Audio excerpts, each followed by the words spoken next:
সালামু আলাইকুম, আমি নাইম আর আজকে আমার সাথে আছে। তোমার নাম কি? আরিফ বিন নাইম। আরিশ বিন নাইম। বাবার সাথে নিউজ করতেছে আসছে। বাবা একটু আমি ভিডিও দিয়ে আসবো। তো যাই হোক, যদিও আলোচনাটা অনেক সিরিয়াস। দর্শক, এই মুহূর্তে বাংলাদেশে যে পরিস্থিতি চলছে, বিশেষ করে ছাত্র বনাম ছাত্রদের মধ্যে যে সংঘর্ষ, এটা ছাত্রদের জন্য যেমন অকল্যাণকর, ইউনূস সরকারের স্টেবিলিটির জন্য আরো ভয়ঙ্কর একটা পরিণতি ডেকে আনবে। আর এর পাশাপাশি বাংলাদেশে এই মুহূর্তে বেশ কিছু জিনিস চলমান আছে। তো এই যখন অবস্থা, এটা নিয়ে অনেকেই কথা বলছেন। 7 কলেজের ইস্যুতে একটা সমাধান হলেও ছাত্ররা কিন্তু বেশ কিছু দাবি দিয়ে রাখছেন।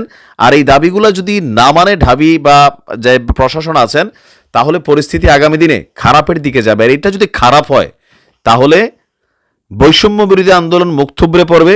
ডক্টর ইউনূসের এই সরকারেরও পতন ঘটে যেতে পারে, কারণ তিনি পরিস্থিতিকে কন্ট্রোল করতে পারবেন না। তো সার্বিক পরিস্থিতিকে বিবেচনা করে ডক্টর মোহাম্মদ ইউনূস তিনি জরুরি একটা বৈঠক ডেকেছেন কিছুক্ষণ আগে।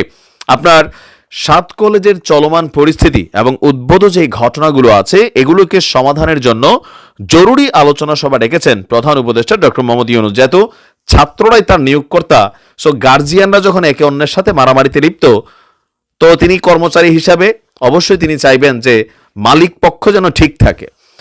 তো আপনার আজকে কিছুক্ষণ আগে প্রধান উপদেষ্টার প্রেস কার্যালয় থেকে আপনার এই সূত্র সামনে আসছে যে এই সভায় শিক্ষা উপদেষ্টা ডক্টর ওয়াহিদ উদ্দিন আপনার মাহমুদ, বিশ্ববিদ্যালয়ের মঞ্জুরি কমিশনের মানে ইউজিসির চেয়ারম্যান অধ্যাপক এস.এম.এ ফায়েজ এবং ঢাকা বিশ্ববিদ্যালয়ের উপাচার্য নবনিযুক্ত কয়েকদিন আগে নিয়াজ আহমেদ খান, তারা উপস্থিত রয়েছেন।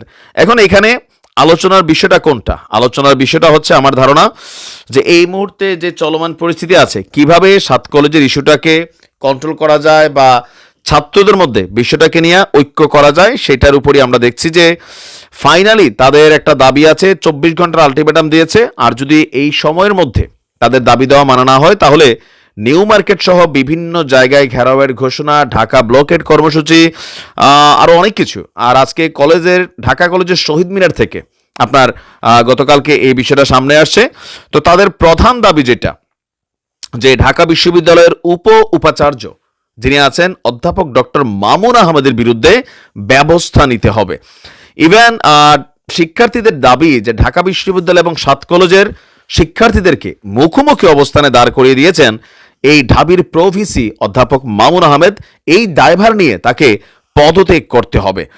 আর পুলিশের যে সকল কর্মকর্তারা তাদের উপর লাঠিচার্জ করছে, তো গতকালকে যে ঘটনা ঘটছে, এখানে আমি পুলিশের কোনো দোষ দেই না। আমি আবারও বলি, যখন এরকম পরিস্থিতি তৈরি হয়, তো স্বাভাবিকভাবে প্রশ্ন আসবে পুলিশ কি করে।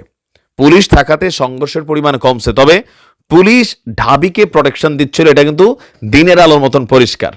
আমরা দেখছি যে পুলিশের পিছনে ছিল ঢাকা ইউনিভার্সিটির ছাত্ররা, ঢাকা কলেজ সহ 7 কলেজের স্টুডেন্টরা ছিল প্রকাশ্যে। আর এর পাশাপাশি এই মুহূর্তে বৈষম্য বিরোধী আন্দোলনের এই যে ছাত্রদের ঘটনায় আইন উপদেষ্টা আসিফ নজরুল সাল তিনিও কিন্তু শঙ্কা প্রকাশ করছেন। ইভেন যারা বৈষম্য বিরোধী নেতা আছেন, ছাত্ররা, তারাও মনে করছেন তারা যদি কিলাকিলিত লাগে, তাহলে আপা কিন্তু টুক করে ঢুকে পড়বে। ইভেন আমাদের মিজানুর রহমান আল আজহারি তিনিও বলছেন শকুনিরা নাকি চাচ্ছে ছাত্রদের মধ্যে একটা বিভেদ তৈরি করতে। তার মানে এই শকুনি কারা? আওয়ামী লীগের কথায় তো আর এখন এইসব আন্দোলন হচ্ছে না। তাহলে ঢাবির যে প্রভিসি যিনি আছেন মামুন, তিনি কি শকুনি, অথবা এর বাইরে আসলে কি চলছে? তো দেখা যাক জরুরি এই বৈঠক থেকে কি সিদ্ধান্ত সামনে আসে। আমরা হয়তো কিছুক্ষণের মধ্যেই জানতে পারবো। ভালো থাকুন। আসসালামু আলাইকুম।